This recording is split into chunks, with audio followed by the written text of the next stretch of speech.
sabemos de propiedades de materiales de osteosíntesis, pero como personas yo creo que todos tenemos en esta sala un par de zapatos para correr y en este momento hay un auge importante en el tema deportivo. Aquí afortunadamente casi todos caminamos o hacemos entrenamiento deportivo y por qué no saber qué hay detrás de todas de esta industria tan grande que es el calzado deportivo. Muchas veces nos enfocamos en lo que es de pronto la moda, nos dejamos guiar por colores fosforescentes o por modelos llamativos y la industria es un referente de alta tecnología. En los últimos años han habido cambios importantes en la estructura y en la ingeniería de los materiales y hay estudios detrás de esto tanto para la actividad deportiva como las actividades como estudios biomecánicos. Como médicos queremos prevenir lesiones, indicar el mejor zapato para los pacientes.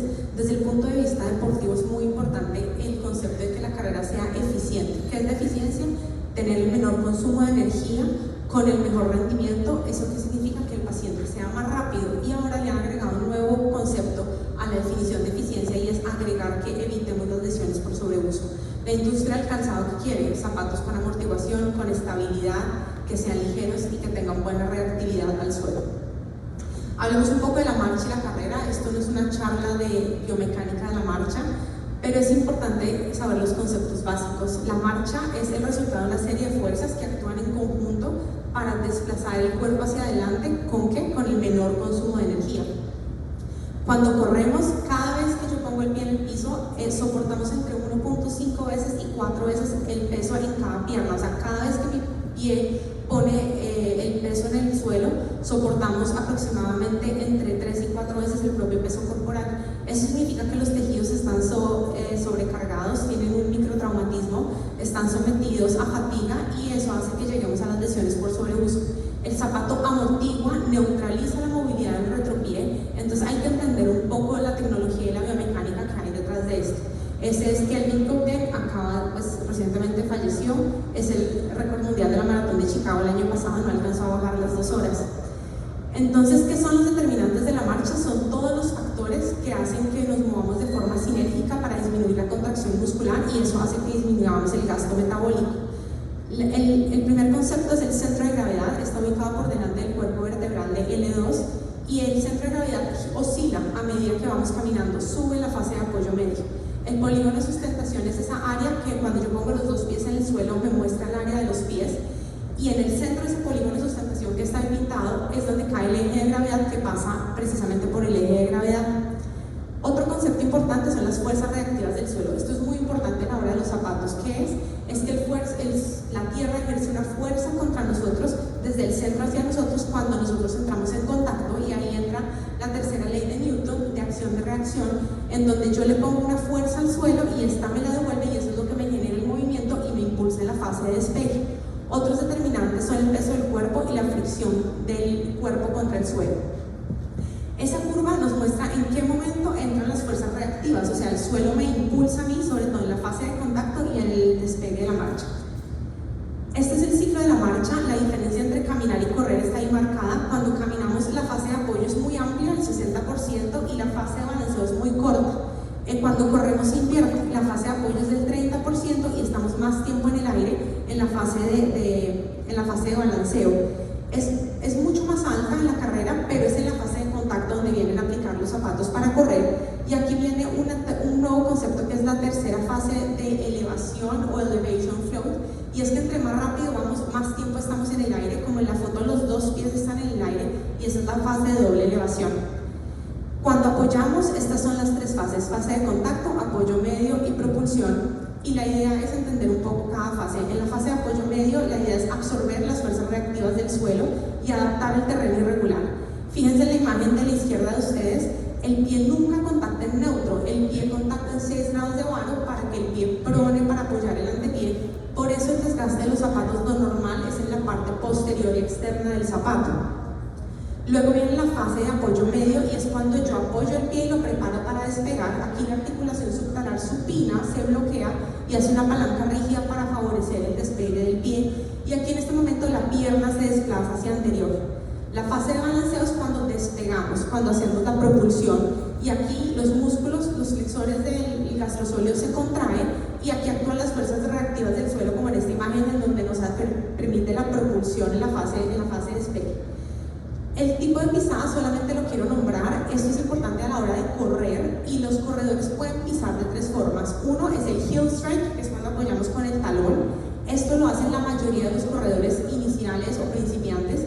Eso significa que el tobillo es más rígido, absorbe menos energía en el pie y transmite más a la energía de la cadera. Luego va la fase de apoyo medio, luego van los pacientes que hacen apoyo en el medio pie. Esta es la medida, se supone que es más efectiva, en donde tengo menos absorción de energía en el medio pie. Y hay personas que apoyan en el antepié. Eso lo que hace es que convierte las fuerzas de impacto y disminuye más las cargas hacia el proximal.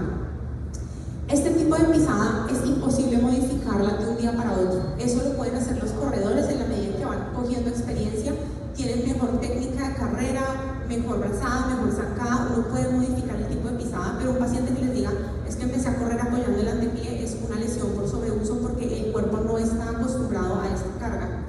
Hablemos un poco de la anatomía del zapato, pero este es un congreso médico y tenemos que saber qué variables vamos a estudiar dentro de la estructura del zapato que nos influye a la hora de prevenir lesiones.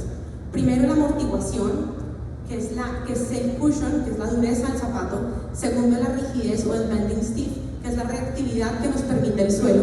El grosor de la suela, el peso de los zapatos y la estabilidad. Entonces, eso es lo que vamos a ver. Aquí tenemos una imagen, el collar es lo que rodea el cuello del zapato. El tacón y la suela es lo que nos da, el tacón es lo que nos da la altura del zapato y la suela y la media suela es la parte de la planta.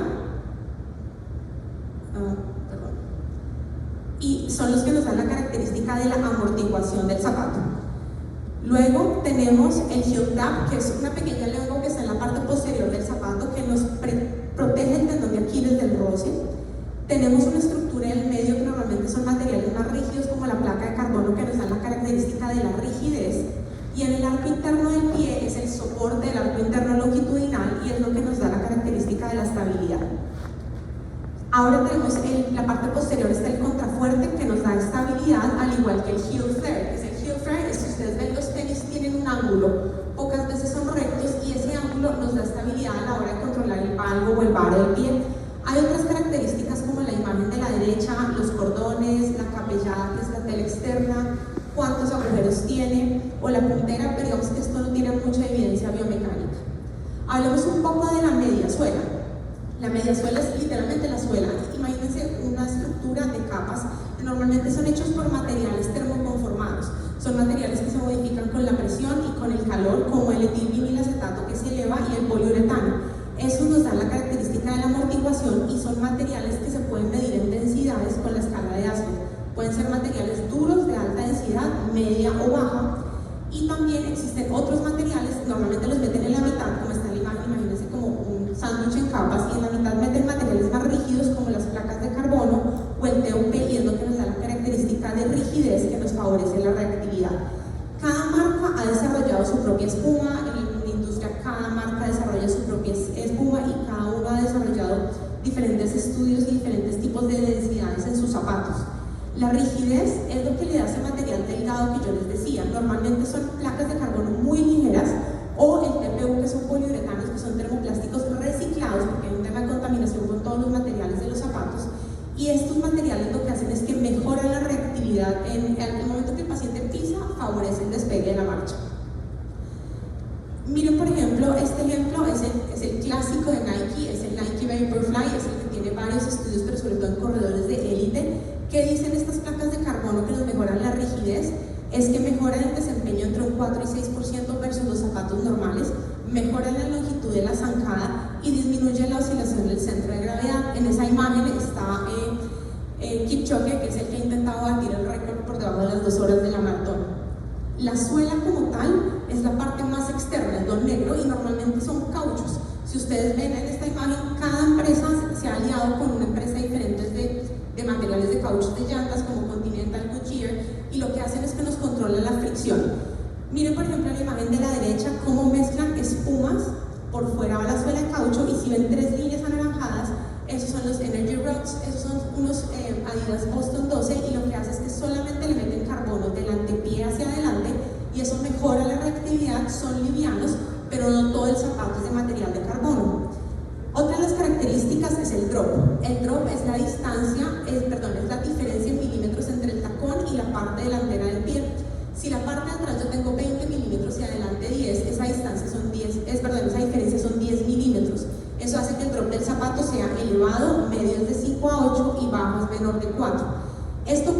que el paciente tenga un cambio en la biomecánica del tobillo, que se mueva más o menos, y eso favorece el despegue y la carga, y ahorita lo vamos a ver cómo modifica el drop la carga del suelo en la extremidad inferior.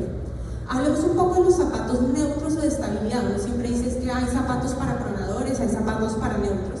¿Y qué son los zapatos para pronadores? Son zapatos que les meten estructuras más rígidas en el arco interno. Fíjense en la imagen de allá, tiene como unas pequeñas cuñas grises, y el segundo zapato tiene una suela gris de mayor densidad.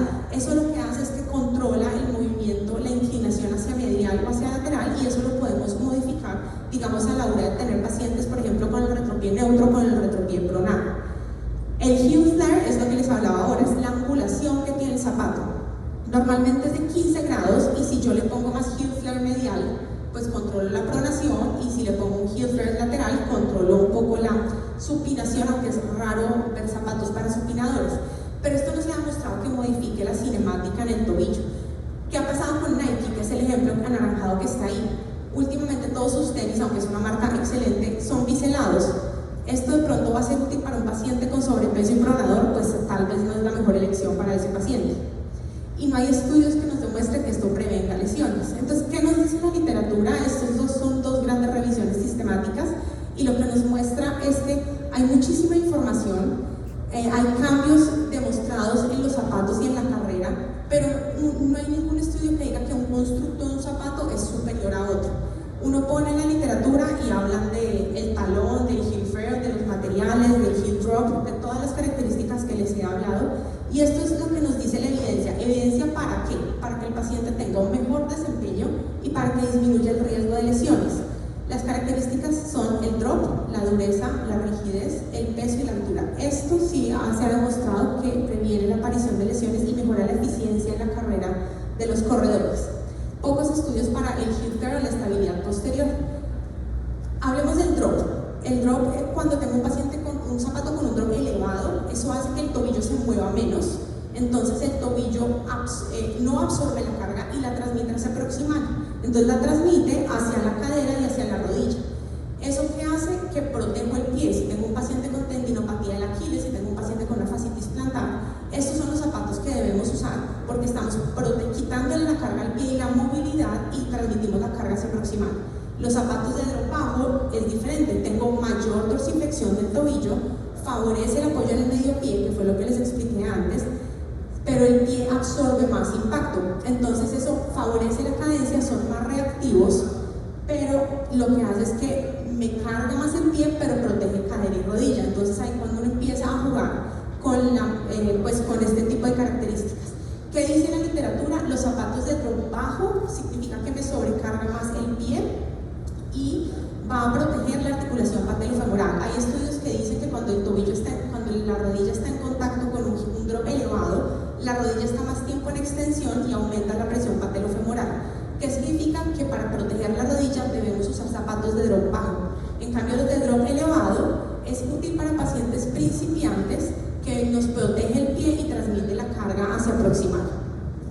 La densidad es la dureza, ya habíamos hablado de esto, etilvinilacetato, poliuretano, y la dureza es lo que permite que el zapato sea más durable o no. Es la típica pregunta, ¿cuánto duran los tenis? Varía según la dureza, pero promedio entre 400 y 600 kilómetros. ¿Qué demuestra la literatura? Que entre más duro tengo mayor reactividad al suelo, mejor el despegue y tengo más control de la pronación y la supinación. Pero no hay estudios que demuestren que previenen la aparición de lesiones, pero sí la efectividad. Miren, por ejemplo, este ejemplo es ideal para mí. Atrás, amortiguación en el retropié, y en la parte delantera, fíjense cómo están los Energy Rods, que es el modelo que les hablaba de los Boston, que nos favorecen la propulsión en la marcha.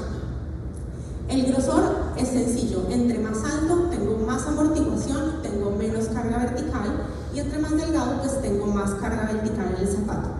La rigidez es el bending stiff, que ya les habíamos hablado con los materiales de carbono. Nos mejora la reactividad. ¿Eso qué es? Que cuando piso, favorece que el suelo me empuje más. Se ha demostrado que mejora el ahorro energético hasta en un 10% y nos mejora la absorción, nos evita la absorción del impacto en el medio pie, pero no se ha demostrado que prevenga la aparición de lesiones. El peso es muy importante y yo creo que es lógico, entre más liviano sea el zapato, tengo un menor gasto metabólico. Si ha visto hasta que 100 gramos de peso del zapato, puedes disminuir hasta en 1% el consumo de oxígeno. Fíjense este ejemplo de los Brooks Ghost, que a mí me gustan mucho, pesan casi 300 gramos, y los Hoka Carbon X, que son zapatos para competencia más ligeros, pesan casi 100 gramos menos. Entonces es lo que queremos. De pronto no me protege tanto, es más reactivo, entonces es más útil para el día de la carrera. ¿Cómo aplicamos toda esta información y la hacemos un poquito más práctico?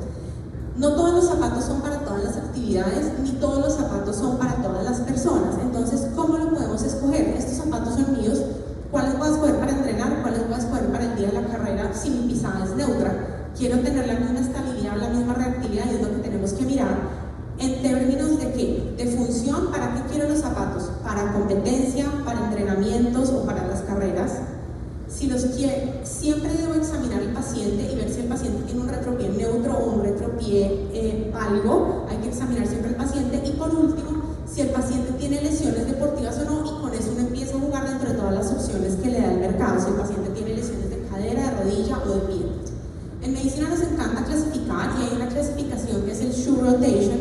¿Y de qué habla? Es de intentar rotar entre 2 y 4 pares de zapatos, y eso mejora el entrenamiento deportivo, previene lesiones y sobre todo que uno les saca la ventaja biomecánica.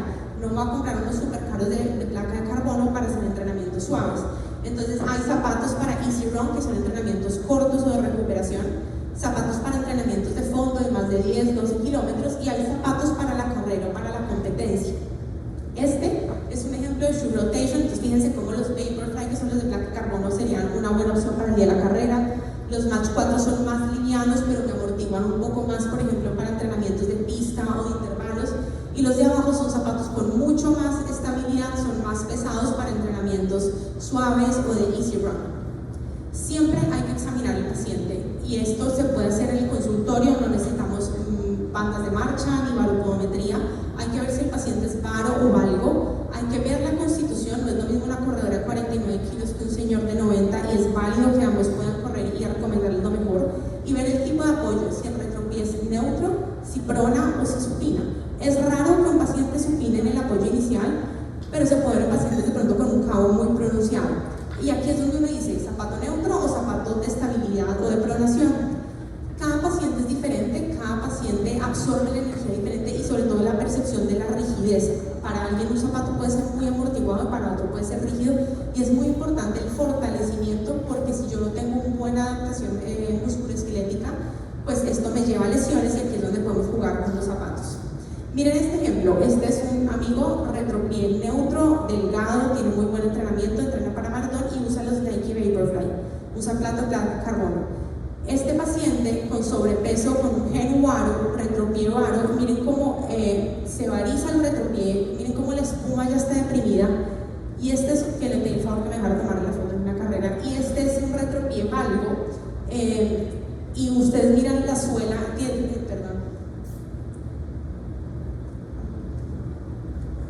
es biselada. Entonces uno dice, este zapato es excelente, pero está bien para todas las personas, y eso es lo que tenemos que entrar a evaluar. Este es un paciente mío, joven, físicamente con una contextura grande, retropié valgo, con el prona en el apoyo medio y en la fase de contacto, y está usando un zapato adecuado que son los Hoka Gaviota, y prona y tiene un pie plano tan marcado que ocasionalmente debemos incluir las plantillas dentro de los zapatos. Este es otro ejemplo, una paciente con un retropié valgo, obviamente con atracción del tendón de Aquiles, pérdida del arco interno, y escogió este zapato que es ideal, que es el Saucony Guide. Estos son ejemplos para que entiendan un poco. Y miren cómo este zapato tiene un soporte en la parte interna de un material más duro, y fíjense, este zapato tiene un buen contrafuerte, el heel flare está aumentado que me controla la estabilidad, y la suela es gruesa y el drop es elevado. ¿Cómo podemos empezar nosotros? Mi consejo es que pacientes que ustedes tengan, o personas que quieran correr, mi consejo es que tengan los zapatos neutros, que sean útiles para entrenamientos de fondo, que tengan muy buena amortiguación, y que el drop sea medio o alto para disminuir la carga en el pie y transmitir la carga hacia proximal, porque son las lesiones más frecuentes: periostitis, tendinitis del Aquiles, fascitis plantar. Estos son ejemplos de ese tipo de zapatos. Estas páginas no son médicas, no es literatura médica, es difícil juntar toda esta información en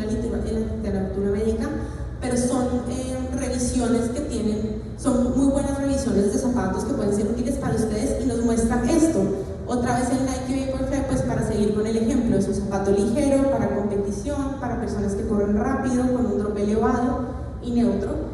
Y fíjense, este otro zapato es pesado para personas que corren más lento, de ritmo medio, el drop es alto y es para personas que pronan o tienen un retropie o algo. Entonces, este tipo de literatura nos orienta a ver qué zapatos es mejor para la persona. Este código QR es mío, es para, aquí tengo una lista en Excel de todos los zapatos que poco a poco he ido recopilando, no están todos, es muchísima información, y poco a poco he ido metiendo, lo he ido clasificando por drop, por características, o sea que si es útil para ustedes está bien. Y para terminar, hay que evitar el sesgo del mercado, uno no compra zapatos porque son bonitos. Segundo, hay estudios y hay literatura detrás de todo el mercado que tenemos. Siempre hay que examinar al paciente, hay que averiguar si tiene lesiones por sobreuso y preguntarle para qué tipo de actividad los quiere. Muchísimas gracias.